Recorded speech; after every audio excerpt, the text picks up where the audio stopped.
The design team has been having so much fun. Wait till you see what we have that's new. They're called Distress Crayons from Ranger, and it's under Tim Holtz's name. Hi, Tim. How are you doing?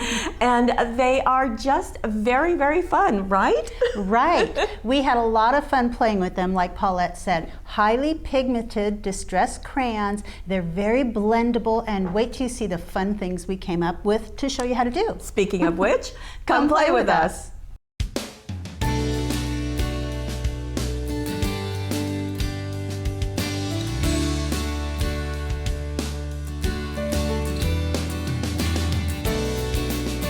Well, here they are. There are 3 sets, 6 crayons in each set. Right. We have set number 1, which are these nice bright colors. Set number 2, which is a more muted, kind of a more earth tone colors. And set number 3, browns, a white and a black in there, and a gray. Kind of your basics. Right. And they look like this. So, okay, you see great big Distress Crayons, Tim's name.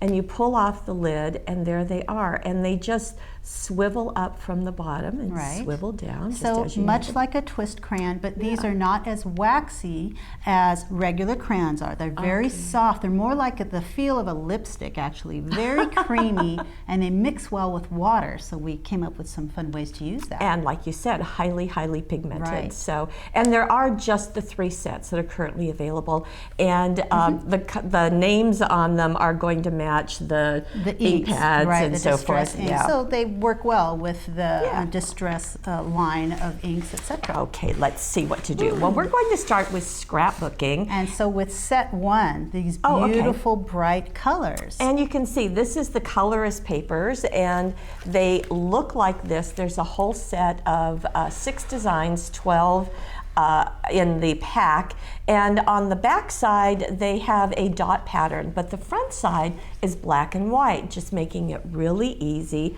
to color in. Very simple to color. It's fun to color in with those, and you get kind of a real kind of a smudgy, scribbly look, but you can also blend them. Okay, show us. Okay, and that is what Lene did. So I have that paper here.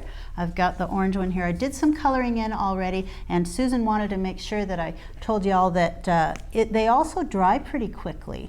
So if you get them wet, they're going to dry quickly. So I'm just going to scribble in the last 2 little petals here very quickly. And then I have a water brush.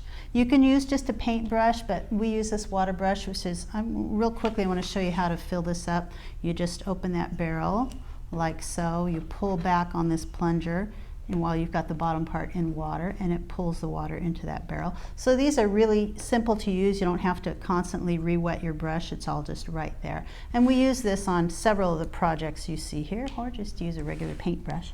And then you can just blend them in very simply.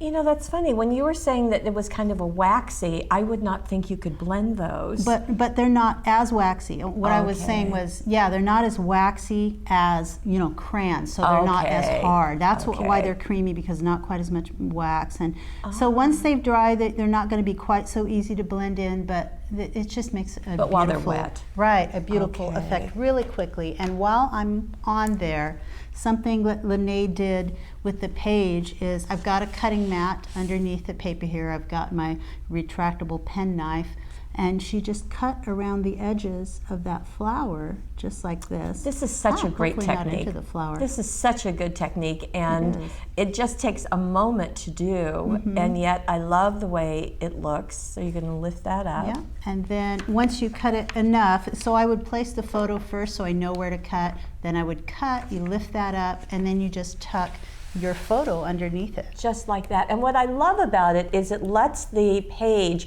kind of go into the photos, and it's generally an area of the photo that isn't terribly necessary. I mean, it's fine to have it, but I just think that interaction is just so nice, and such bright, fun colors. Isn't that wonderful? Did you notice the paper flowers up there too? Oh. The paper flowers, which were also colored with the Distress crayon. These have been a mainstay for us. These are from Prima. They call them white wildflowers. And the reason why we use them so much is because you can alter them so easily. Yes. And this is the way that Lene altered it. She just took a Distress crayon, scribbled directly onto one of those flowers. She scribbled over the whole thing, And then once she was done, she just got out her water brush and blended it in.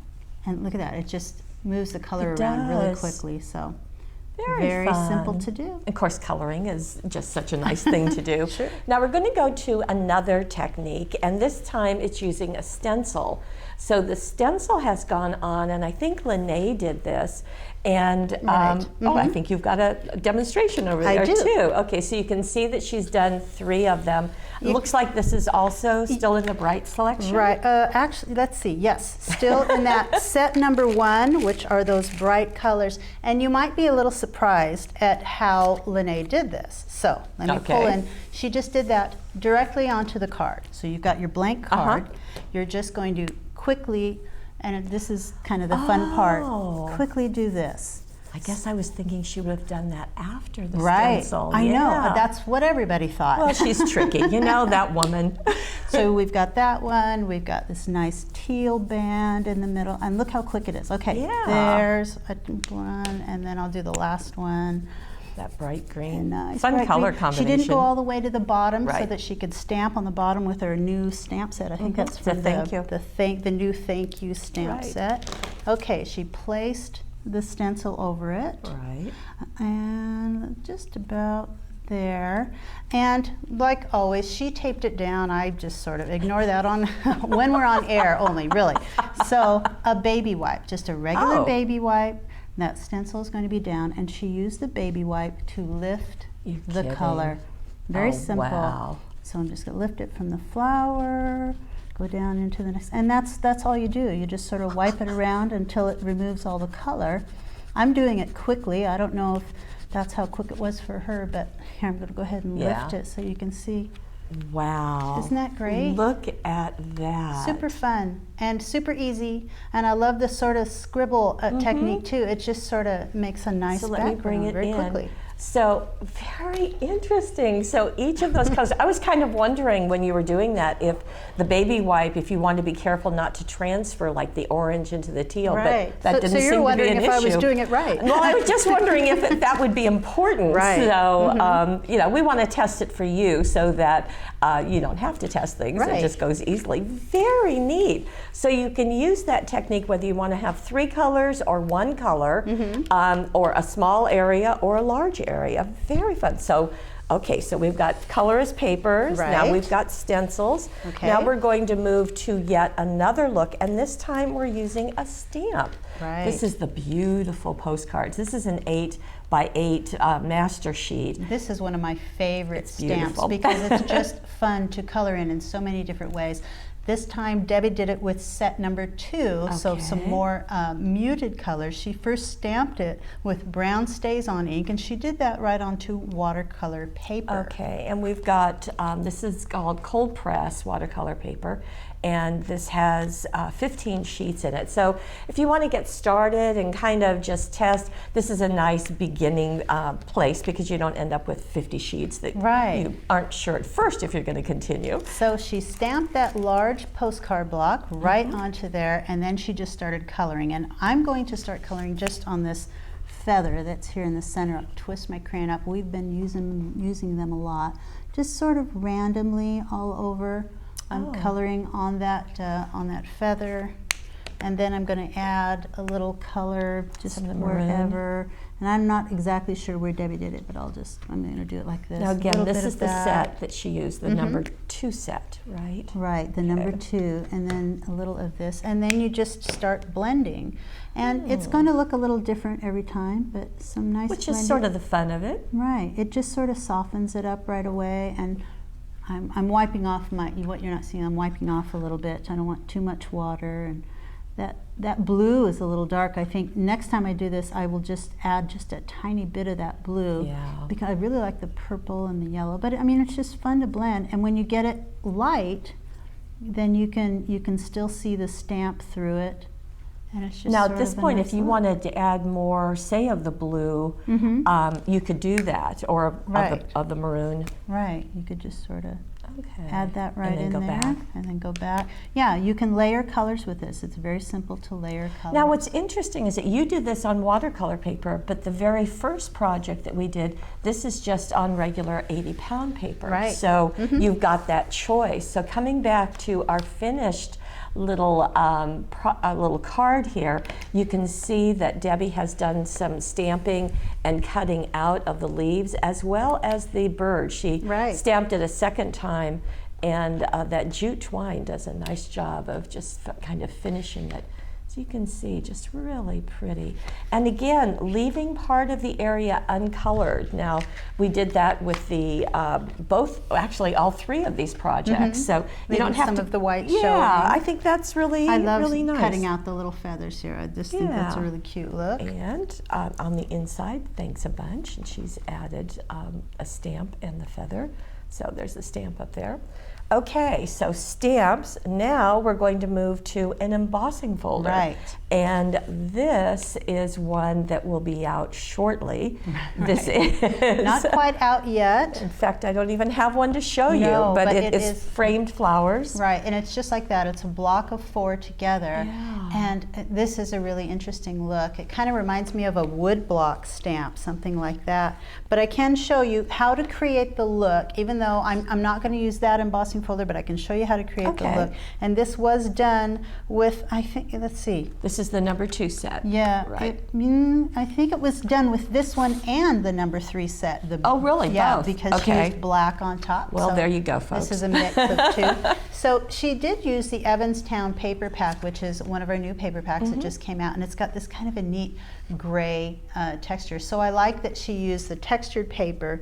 She started in with this sort of, I think it's called, fossilized amber color, and she colored the entire piece that she was going to put into the embossing folder. Really? So first she colored it, and so you get this nice look. And I think she did it like in a couple of different colors because each block is a different color. But just basically color all over. Once you're finished coloring it with that, you're going to put it into an embossing folder. Now I grabbed a different one. This is the wood grain embossing folder, just to show you what was done. The paper is in there. I also put a piece of cardstock in whenever I'm into the folder? Into the folder. In Really? between there, whenever I'm embossing paper, because if it pushes hard enough that it can kind of tear the paper. So if you put cardstock with it, it won't push it quite so deep, and so it won't tear the paper. But you'll still get the impression you want. You still get the impression you want, which is there. So in this case, it's this nice wood grain. And then Debbie took the black pen. Let me put this on my craft sheet. The black crayon, excuse me. She got a little bit onto her craft sheet, like so, and then used her finger. And see how creamy it is? How easily you can move it around. Okay, that's what all of you, there are 4 members of the design team, and they were giggling and laughing and having a great deal of fun. We felt like we were back in kindergarten a little bit, because these are these fun, creamy crayons, and they were so fun to just experiment with. It was like playing with crayons for the first time. But you don't get a crayon look out of it. Right. You get these amazing looks. Anyway, she just rubbed on the top of here. Now, I know you can do that with an ink pad, but it looks like you're getting a softer color and you're able to control it maybe a little better. And plus you've got the set sitting in front of you. You can use those colors. They're all right in front of you. And yeah, it's just a nice look. Nice. So another great technique. Yeah, going back to this, and some dazzles have been placed on the edge of each of those rectangles. So love, live, smile, and believe. Very, very nice. Again, more of the jute. Now that is using the platinum jewel border dazzles. So that's a nice look. Now we're going to go back and do another stencil. Isn't that beautiful? That is gorgeous. The Oliver Swirls is just my absolute favorite, just a great go-to stencil.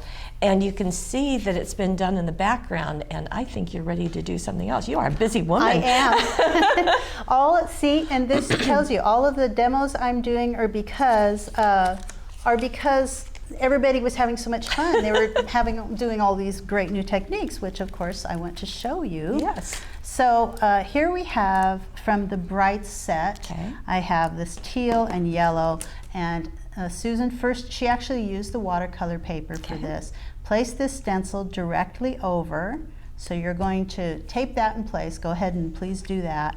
And then with both of these crayons, she scribbled randomly over this image, and she so this time you're not fooling us and doing it the stencil afterwards. You're doing it I'm doing first. I'm doing it first. So there's the stencil, and I'm just going to random areas. So you're seeing a lot of white while I'm doing this. Right. And let's see, but never fear. And I'm also going to add the yellow in between here, and then it's kind of magic as you're doing that. But it's getting mostly on the stencil, isn't it? It is. And so now I'm going to take my finger and that move tool it you around. always have with you. So move it around very simply. Plus you can blend these colors together, so you'll get like a nice green in between there. So you can wet your finger a little bit and move it around too. A little bit of that. And then before, she did that over the entire stencil, and before she moved away, she took a paper towel, got it a little wet. I've got a little water on there now, and sort of pounced it around to get it to blend a little more. Oh. And that's where you sort of start to see much more like a watercolor effect. She said just continue to do this until you get a look that you like. Then you remove the stencil, and Susan actually went back, and here's my water, getting a little more of that, and did it a little more so that she could mix it sort of into the background and get another background, sort of a mauve And it would be effect. lighter in the background too, wouldn't it? Right. So that's an interesting look. That's it's fun, really very fun to play with. Isn't that Wow, great? Yeah. very neat. Okay, so here it is now as a background for this card. This is a 5-inch square card. Now here, those are Dazzles, and this is also part of the colorist collection, but obviously you can use it separately. Right. So that's where you're going to get the words as well as the flowers. And Right. just to kind of show you what's in that collection. I just think it's very fun to have different ways to use things. Absolutely. And one is look with those at that. Dazzles, isn't that beautiful? Oh, you're going to bring Dazzle in? Oh, Just you to are show still you, demoing. Just to show you, she did very simply color them in first and use the same technique that I just did. After she colored them in, she moved it around with her finger, a little bit like that. And you're going to cut these out around the edges, Okay. so you're not going to get that outer. And then she used a paintbrush or water brush, whatever you like, to blend them in a little. You get a much softer look when you do that. Nice. One other thing that she did on that card, in the background, she made a wash of paint, and basically just with the crayon, the teal directly. You can use teal, and you can add a little yellow to that to make it a green. I'm just going to leave it like that for the moment. Get a little water on there, and you have a nice light wash. Make it as light or as dark as you like, and just paint it onto your background. Ooh. Very easy to paint with. So she did that for this area? For the background, right. Okay, nice. Wow, okay, it just doesn't end. Well, we have one more project All right. with more things that you can do with these distressed crayons. Now, this is an 8x8 canvas board, and that just gives you lots of opportunities. And Gail is quickly gathering a whole bunch of I stuff am. over to my side. So you're seeing a lot of things on there. You're Yes. seeing the canvas board, you're Right. seeing foiled fancies, you're seeing stamping, and all of these things were treated with these crayons. Right. So the canvas board is 8-inch by 8-inch. It looks like this. So you're seeing all those Yeah, we're beautiful getting effects. up close and personal with You know, it. I hope that when you look at this, it does not look intimidating, because how I think of it is this is just one step and then another step. You're just layering things on here, and it is so much fun. Okay, so you're going to start with this canvas board, and as you said, it's 8x8, so Right. that becomes your surface, and Right? then And you're I using- have it here. Now, yes? Okay, Go ahead. so I show the this? steampunk stamps, absolutely. one of my favorites all time. Now, you've done some stamping that we I'm can't gonna see. You'll be able to see it in just a second, but I used the clear gloss, the Supervine clear gloss embossing powder. Okay. Now, what you don't know is that I have already stamped and embossed on this, and since I knew if I did this you wouldn't be able to see it, you're going to have to back out for a second, John. It's sort of on there, but what I did, just so that you can see where I stamped on acetate. This is just a tool for you to see what I did. You're not going to have to do this. But this is where I stamped and embossed, and that's on there, okay? Okay. So now I get my crayons out. And this is from set number 2, and I start scribbling. You're going to scribble. Oh, wait, no. First I start painting. Oh. So the first step was to paint around those pieces. So I've got one of each of these. I'm going to leave the lids off.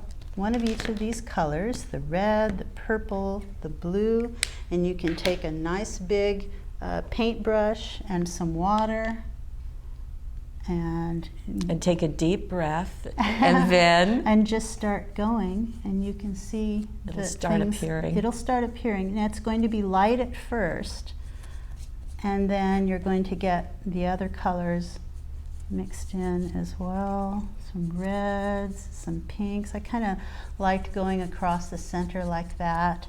And then you're really going to start getting detail by adding directly onto the canvas. And I did this a little, and I did this so that you could really see. And then I have my paper towel. Ideally, I would wait a little bit, let this set before I started blotting off. Oh, that's right. I used my wet finger too to move it around. And that's when it starts appearing a little bit more. Well, and that's where the fun part is. I think this is just really fun. Now you're finger painting, huh? I am finger painting. You can use your finger, you can use the brush again. Just make sure everything is I'm really getting it wet because I really want you to see those once you start blotting. If I let it dry, now you could see it in there. You could see the embossing that I did right there, for instance. Down at the bottom, we sort of missed that one. So I'll put some on top of it. Once you let it dry a little bit, it'll dry in the background and it'll very easily wipe off of the embossing on top. So when I do this, it takes everything off. Yeah. So ideally, you want to let it dry a little bit and then you'll get that look. But you can see those embossed pieces. Okay, so you would let that dry a little bit. I would let it dry, and then I would start doing some stamping. Okay. And you can stamp with the pens directly onto a stamp. Really? Yep, right on there. Just sort of, because it's not as waxy, and that's the trick. It's a creamier medium instead of being quite so waxy. I'm interested to see what it will do while it's still wet on the background. I did wait till it dried before I did this, but let's see. And it should just stamp. It's a little bit, but you're getting an image. Getting it, yeah. There you go. You do want to let it dry, and then. So you want to stamp onto a dry area. That was what I did, yeah. Okay. And I got it nice like that. Let's see if we can try it over here. That is really what I did, and it does. But you get a sort of a mixed media effect, and I stamped little butterflies, etc. So the stamping that you've done here was with the distressed crayons. It was. So everything on here is distressed crayons of all the colors that you're seeing. Right. Okay, and then you did add some of the Petaloo dahlias. I did. So that's pretty. Which, by the way, I wanted to tell you, they're all generally the same size. If you want them smaller, take off the ones on the back, and then you've got small ones too. Make them just the right size. Okay. Then you have the steampunk foiled fancies, and you're doing something. I'm sanding them right away. So I have a lot of gears and a lot of butterflies on there, and all of them I sanded. You're using a sanding block. Now, you found that if you use sandpaper, it could scratch the background area, and I really didn't want that. So then I'm going to take the crayons and go directly onto that. Just add a little of the different colors, play around with it. You're not being terribly careful, I noticed. And I wasn't. Just like that.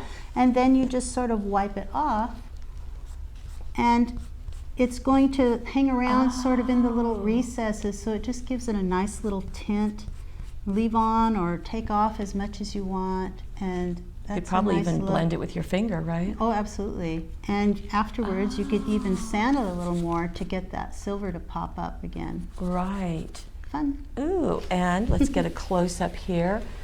I do. I like that hint of color in there. I like that it hangs around just in those little crevices right around the debossed areas. Very pretty. Now you've got some gears down here that were simply sanded, so you've got the gold, then you're revealing the silver underneath.